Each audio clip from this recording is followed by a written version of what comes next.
কৃষ্ণ সৰোজ মাৰি আইগৰাকীয়ে কাব্যাঞ্জলি বুলি কিতাপ এখন লিখি উলিয়াইছে। কাব্য মানে আমি বুজিছোঁ কবিতাৰ সংকলন। কবিতাটো আৰম্ভ কৰিছে যুগজয় শ্ৰীমন্ত শংকৰদেৱ সংঘ। এই কবিতাটো মই পঢ়িছিলোঁ, বৰ ভাল কবিতা লিখিছিলে। গতিকে আৰু প্ৰথম কবিতা বুলি কৈছে। এখেতে যদি এইটোৱে প্ৰথম কবিতা জীৱনত হয়, আইগৰাকীয়ে প্ৰেম প্ৰীতি কৰি নাপালে নেকি মোৰ সন্দেহ হয়। তেতিয়া যেনে যেনেকৈ আমাক সেইটো সকলো কবিৰ ক্ষেত্ৰতে হয় ভাৱৰ। কিন্তু আইগৰাকী যুগজয় শংকৰদেৱ সংঘৰ কথা যদি লিখিছে, এইটো বৰ ভাল কথাই হৈছে, বেয়া কথা হোৱা নাই। গতিকে আইগৰাকীৰ এই কিতাপখন আপোনালোকে মৰমৰ চকুৰে চাব।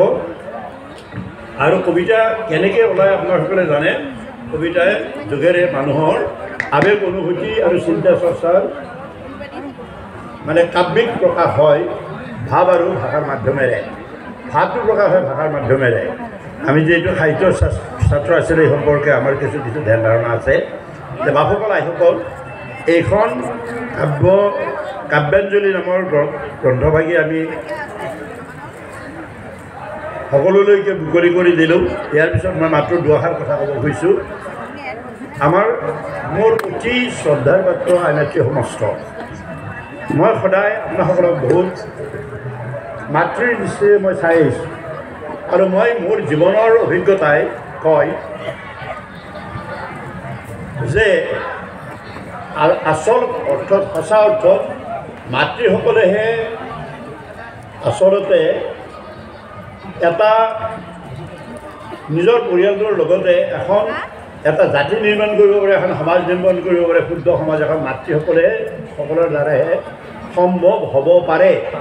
কাৰণ মাতৃসকলে যদি নিজৰ সন্তানসকলক উপযুক্ত শিক্ষাৰে শিক্ষিত কৰি তোলে, তেতিয়াহ'লে বুনিয়াদ ৰচনা কৰি দিব লাগে। আৰু এইবাৰ আমাৰ যিখন NEP বুলি কয়, নিউ এডুকেশ্যন পলিচি 2020 আৰম্ভ কৰা হৈছে। গোটেই তাত 3 বছৰ বয়সৰ পৰা ল'ৰা ছোৱালী শিক্ষা দিয়াৰ ব্যৱস্থা কৰা হৈছে। আৰু তাতেই শিক্ষাটো কেনেকৈ দিব লাগে শিক্ষয়িত্ৰীসকলক তাৰ প্ৰশিক্ষণৰ ব্যৱস্থা কৰা হৈছে। আৰু এইবাৰ এটা আগ্ৰহ দিছিলে, এইটোত গুৰুত্ব দিয়া নাই। আমাৰ শিশুসকলক বৌদ্ধিক আৰু মানসিক বিকাশৰ লগে লগে আত্মিক বিকাশৰ ব্যৱস্থা ৰখা হৈছে। আৰু তাত প্ৰাৰ্থনা এই সমস্তবিলাক খেলা ধূলাৰ কথা আছে। সমস্ত হেৰি তাৰমানে ইয়াত তাৰমানে আমি যিটো হলিষ্টিক এডুকেশ্যন বুলি কওঁ, পূৰ্ণ মানৱ হোৱাৰ শিক্ষাটো শৈশৱৰ পৰাই দিয়াৰ, সেই কথাবিলাক আগতে বেলেগ বেলেগ ধৰণত হৈ গৈছে। আৰু জাপানবিলাকৰ শিক্ষা ব্যৱস্থা যিটো হৈ গৈছে, আমাৰ ইয়াত হোৱা নাই। গতিকে সেইটো বাৰু আনুষ্ঠানিক শিক্ষাৰ কথা ক'লোঁ। কিন্তু আমাৰ অনানুষ্ঠানিক শিক্ষাটো আপোনাসকলে দিব লাগিব। আপোনালোকে যিটো বেচিছ নিৰ্মাণ কৰিব, ভেটি নিৰ্মাণ কৰি দিব, সেই ভেটিতে ল'ৰা ছোৱালীবিলাকৰ জীৱনটো গঢ় লয়। ভেটি যদি দুৰ্বল হয়, তাত পাকা ঘৰ বিল্ডিং চট তুলিব নোৱাৰিব। আপোনালোকে সকলোৱে জানে। আমি কিয় বৰিং কৰিব লাগে, কিয় মজবুত ভেটি কৰিব লাগে, যাতে ঘৰটো মজবুত হৈ থাকিব।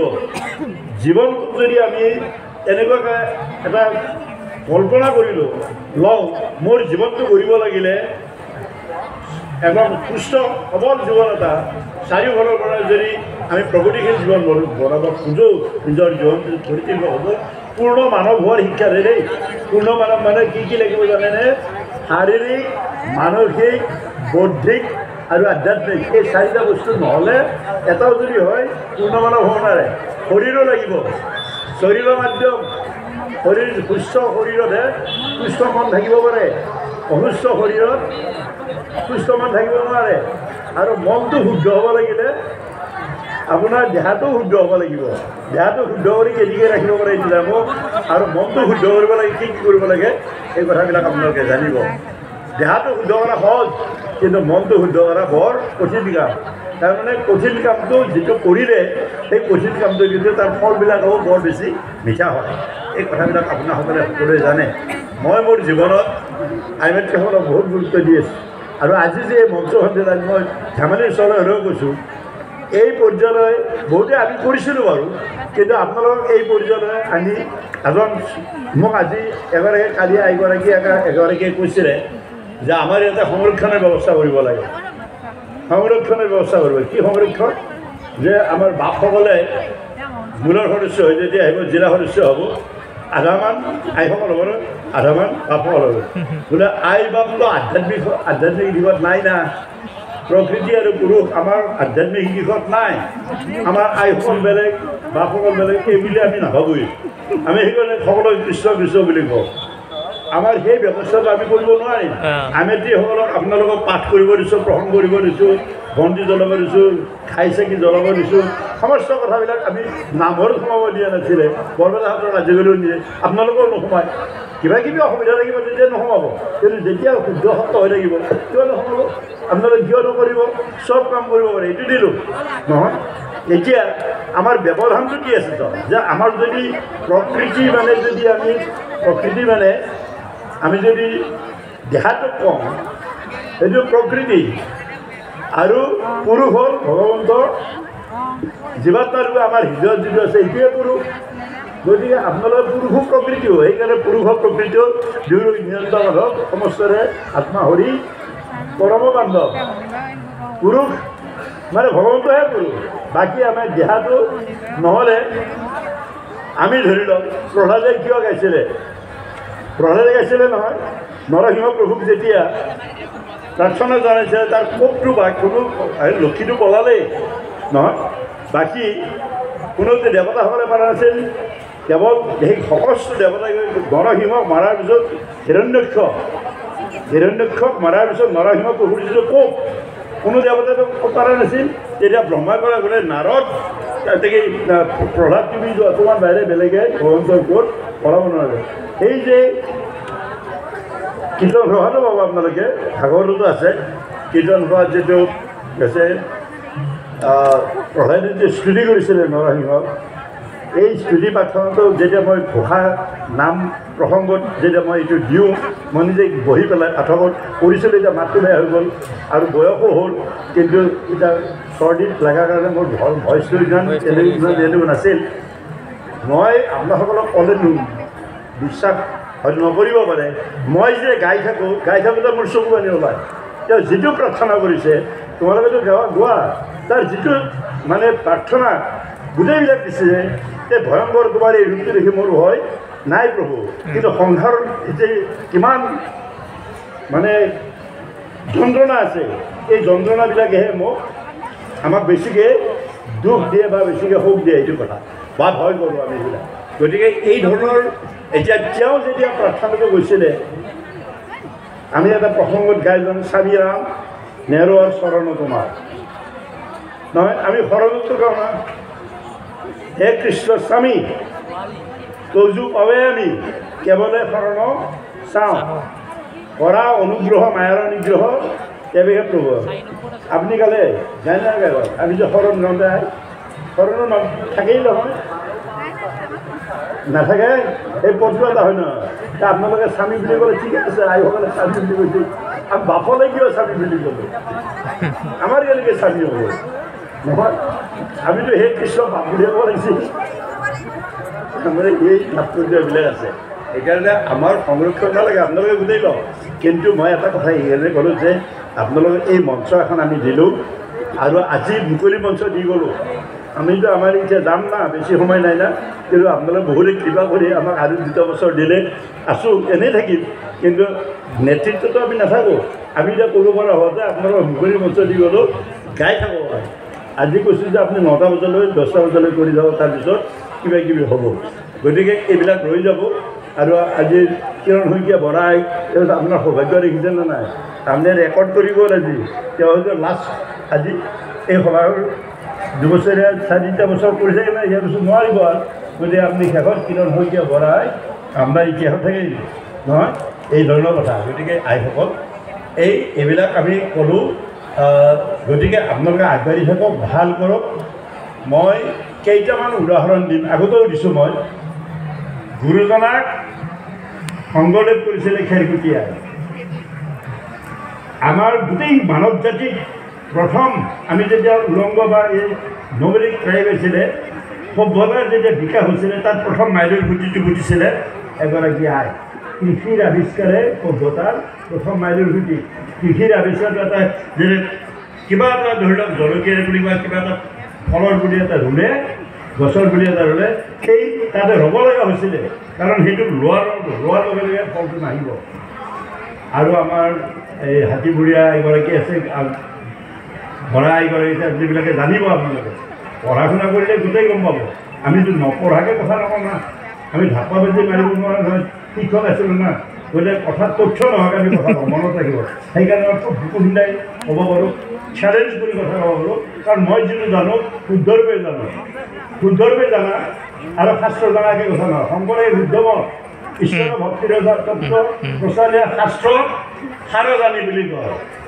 শাস্ত্ৰ সাৰ জানা আৰু শাস্ত্ৰ জনাকৈ কথা নহয় গতিকে আৰু মহাপুৰুষ মানুহ এটাৰ বৰগীত শংকৰদেৱৰ এটা বৰগীত আছে দেই ডাঙৰ ডাঙৰ পণ্ডিতসকলৰ কথা কৈছে যে পণ্ডিতে শাস্ত্ৰ মাত্ৰ পঢ়ে আৰু ডক্টৰ ডিগ্ৰী লয় ডিলিট ডিগ্ৰী লয় কিন্তু সাৰটো নাপালে সাৰো ভগতে লিয়ে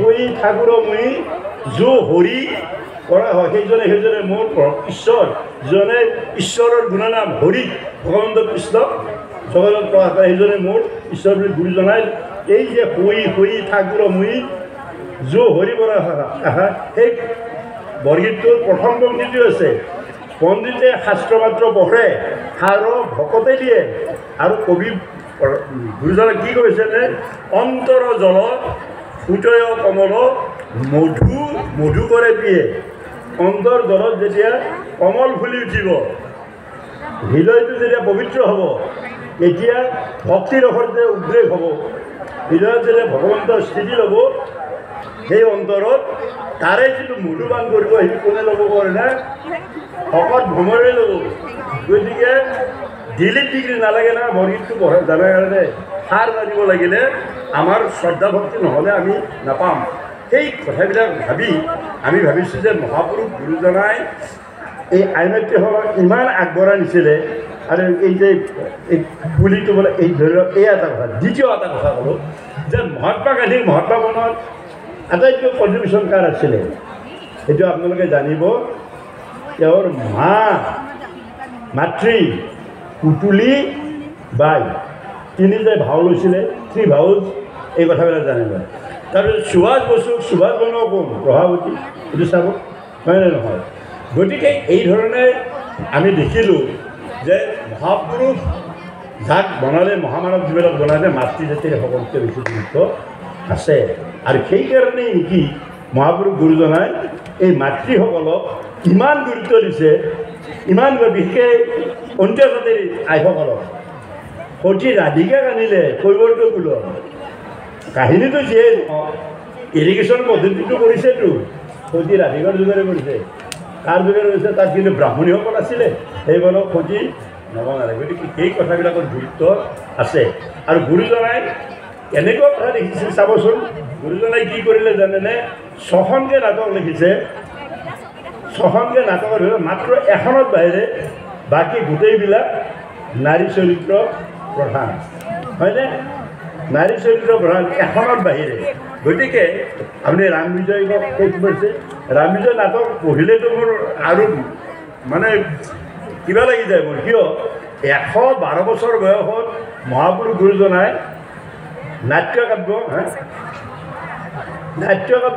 এজন নাট্যকাব্য বুলি কয় নাট্যকাব্য ৰচনা কৰিছে নাট্যকাব্য ৰচনা কৰিছে সেইখন মই ভাবিছিলোঁ ৰাম বিজয় মানে ৰামে যেতিয়া সীতাক উদ্ধাৰ কৰি দিলে এইখনে নেকি যেতিয়া পঢ়িলোঁ ভাবোঁ যিখন ধৰক প্ৰেমৰ কাহিনীবিলাক আছে শৃংগাৰ ৰসাত্মক আদি ৰসাত্মক নাট্যকাব্য 112 বছৰত মহাপুৰুষ গুৰুজনাই কিমান যুৱক হৈ আছে কেনেকৈ চিন্তাটো সেই কথাবিলাক আপোনালোকে জানিব সেইকাৰণে মাতৃজাতিক মহাপুৰুষ গুৰুজনে যে বহুত আমি যাক আজিকালি কি শব্দ কওঁ জানেনে উইমেন এম্পাৱাৰমেণ্ট নহয় নাৰী সবলীকৰণ কিন্তু মহাপুৰুষ গুৰুজনে আপোনালোকক 4-5 বছৰ আগতে সবল কৰি থৈ গ'ল কাৰ নিচিনা মানে একোগৰাকী গাৰ্গীৰ নিচিনা কৰি থৈ গ'ল একোগৰাকী মৈত্ৰীৰ নিচিনা কৰি থৈ গ'ল গতিকে আমাৰ সেই পৰম্পৰা আছে আৰু এই পৰম্পৰাৰে আপোনালোকে আগবাঢ়ি থাকক আৰু আমি আশা কৰিম যে আপোনাসকলে আমাৰ এখন সুন্দৰ সুস্থ সমাজ দিব মাতৃজাতিক বাদ দি এখন সমাজ আমি গঢ়িব কোনো জাতিয়েই পৰা নাই আৰু আমিও নোৱাৰিম আৰু আপোনালোকে যি বুনিয়াদ মই মোৰ কথাবিলাকতো কওঁ সদায় কৈও লিখিও আছোঁ আপোনালোকে শৈশৱতে ল'ৰা ছোৱালীবিলাকক আপোনালোকৰ নিজৰ সন্তানসকলক যি বুনিয়াদ দি দিব যি ধৰণৰ চিন্তা দি পেলাই শৈশৱকালৰ আদিগুৰু হিচাপে আপোনালোকে যি শিক্ষা দিব তাৰ ওপৰতে তাৰ ভৱিষ্যত জীৱন নিৰ্ভৰ কৰিব এই কথাৰ প্ৰতি খুব সচেতন আৰু সজাগ হ'ব আৰু আপোনালোকে আৰু এটা কথা আই মাতৃসকলক